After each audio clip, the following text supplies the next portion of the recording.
Tito 2:11 fala que a graça de Deus se manifestou, trazendo salvação a todos os homens. Ela nos ensina a renunciar à impiedade e às paixões mundanas e a viver de maneira sensata, justa e piedosa nesta era presente. Há muita confusão em relação à graça de Deus por dois motivos. Ou ela é ignorada ou supervalorizada. Devemos tomar cuidado para não tornarmos a graça a quarta pessoa da Trindade, que é composta pelo Pai, pelo Filho e pelo Espírito Santo, achando que podemos pecar à vontade.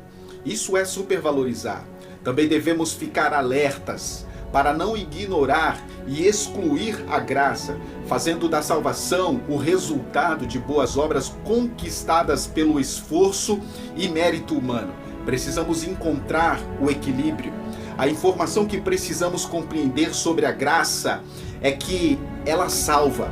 Somos salvos pela graça, ou seja, não existe mérito em nós. Não fizemos obra alguma para receber a salvação, porque Deus, na sua infinita misericórdia, decidiu nos salvar, colocar-nos em seu reino e adotar-nos como filho.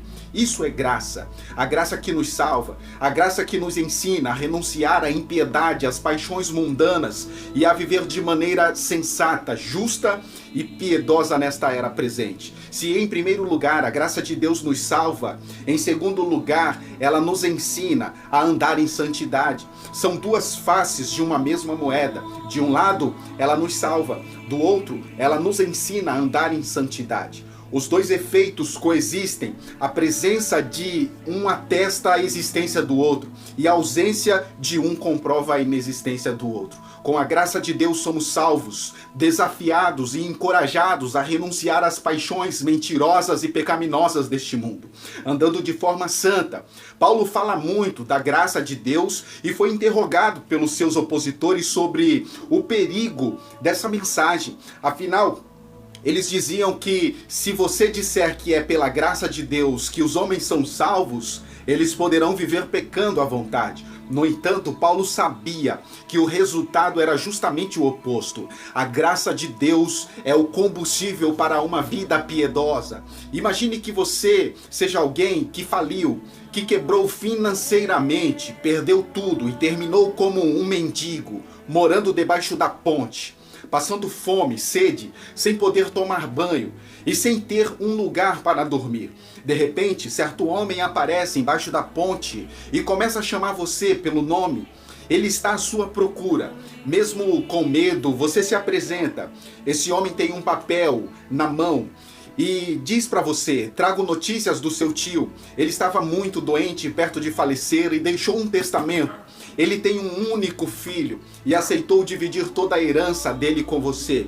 E este documento comprova que você tem uma boa herança para receber. Então você pergunta: mas de quanto é essa herança? O homem responde: um pouco mais de 2 bilhões de reais. O que você fez para merecer essa herança? Nada. Ela chegou pela graça. A graça não é permissão para pecar. A graça é a razão pela qual não queremos mais pecar.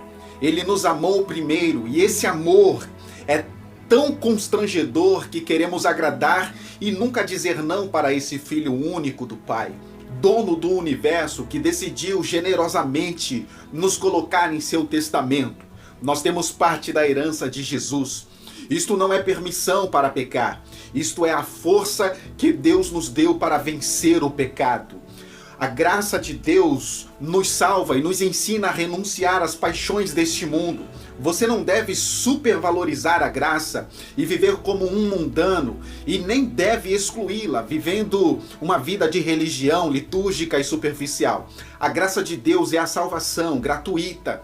Obediência não se pratica para ser salvo, mas porque você já foi salvo.